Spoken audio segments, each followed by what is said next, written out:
Dilansir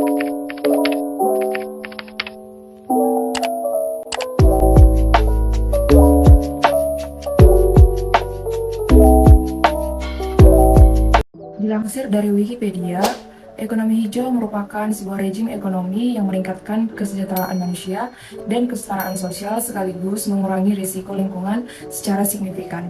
Atau lebih singkatnya, ekonomi hijau ini merupakan ekonomi yang mampu meningkatkan kesejahteraan dan keadilan sosial, yang mana ekonomi hijau ini ingin menghilangkan dampak negatif pertumbuhan ekonomi terhadap lingkungan dan kelangkaan sumber daya alam. Pada masa ini, berbagai negara dihadapkan pada masalah degradasi sumber alam, sumber daya energi, lingkungan, dan sumber daya pangan, yang mana eksploitasi sumber daya alam tak terbarukan semakin memperburuk sumber daya lingkungan karena perilaku manusia yang tidak ramah lingkungan. Sementara itu juga, ancaman akibat perubahan iklim dan pemanasan global semakin mengurangi keberlanjutan bumi dalam memenuhi kebutuhan dan kesejahteraan umat manusia di dunia. Di Indonesia sendiri, konsep pembangunan berkelanjutan sudah dimulai sejak tahun 1970-an, yang mana hingga sekarang masih cenderung berfokus pada pembangunan ekonomi, bahkan pada pertumbuhan ekonomi yang cenderung dalam jangka waktu yang pendek. Akibatnya, kualitas pertumbuhan ekonomi semakin memburuk, apalagi dengan keterbatasan APBN dan sumber daya yang kita miliki, sehingga tidak mengherankan apabila pengambil kebijakan lebih memilih jalan pintas yang cepat kelihatan hasilnya, namun kurang memperhatikan keberlanjutannya bagaimana. Maka dari itu, di sini perlu dikembangkan pendekatan ekonomi hijau atau green economy, yang mana green economy ini merupakan suatu model pendekatan pembangunan ekonomi yang tidak lagi mengandalkan pembangunan ekonomi berbasis eksploitasi sumber daya alam dan lingkungan yang berlebihan. Ekonomi hijau ini juga merupakan suatu lompatan besar yang meninggalkan praktik-praktik ekonomi yang mementingkan keuntungan dalam jangka waktu yang pendek, yang telah mewariskan berbagai permasalahan yang mendesak untuk ditangani, termasuk menggerakkan perekonomian yang rendah karbon. Dari segi ekonomi, perekonomian sistem pasar sekarang ini sedang meluas menjadi sistem dengan satu pasar, yaitu yang disebut dengan pasar global.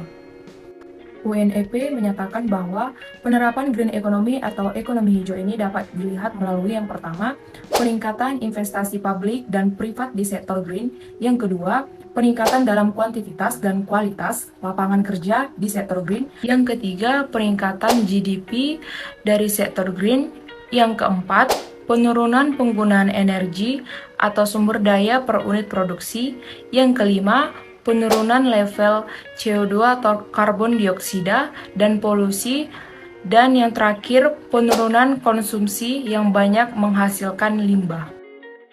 Jadi, ekonomi hijau ini menjadi tren di berbagai belahan dunia setelah kesadaran akan dampak buruk akibat perubahan iklim yang kian memburuk. Dan dikutip dari Institute for Essential Service Reform atau ISR, ekonomi hijau ini berkaitan dengan tujuan untuk menciptakan perekonomian yang juga menitik beratkan pada proteksi lingkungan. Di Indonesia sendiri, tepatnya di Papua, menjadi salah satu provinsi yang memiliki potensi ekonomi hijau yang dapat dimaksimalkan. Hal ini karena tanah Papua memiliki tutupan hutan terbesar masing-masing 8,7 juta hektar di Provinsi Papua Barat dan 33,7 juta hektar di Provinsi Papua. Kemudian dari kekayaan alam tersebut, selama ini beberapa wilayah telah memanfaatkannya untuk aktivitas ekonomi yang ramah lingkungan. Salah satunya adalah kawasan Malaungkarta yang mengembangkan ekowisata.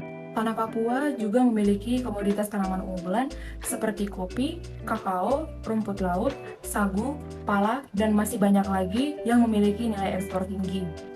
Maka secara spesifik, program ekonomi hijau ini bertujuan melakukan transformasi sistem perekonomian menuju perekonomian yang menghasilkan gas rumah kaca lebih sedikit sekaligus mempertahankan pertumbuhan ekonomi yang tinggi. Yang pertama, pertumbuhan yang menerapkan prinsip keberlanjutan sekaligus menurunkan emisi guna menghambat pemanasan global. Yang kedua, kebijakan dan regulasi yang kuat dan efektif harus diterapkan dengan tegas. Yang ketiga, perlunya ada investasi. Karena sulit bagi negara berkembang untuk meningkatkan perekonomian sekaligus mengurangi kemiskinan tanpa adanya investasi. Yang keempat, yaitu perlunya edukasi. Di mana dengan adanya edukasi ini dapat menerapkan pendidikan tentang pelestarian lingkungan sejak dini kepada para generasi penerus. Kemudian dengan adanya edukasi ini sangat penting untuk secara bertahap mengubah kebiasaan masyarakat untuk menghemat energi, dan menerapkan gaya hidup hijau. Yang terakhir, perlunya kerjasama internasional, karena akan sulit bagi negara berkembang memelihara hutannya tanpa dukungan dari luar negeri.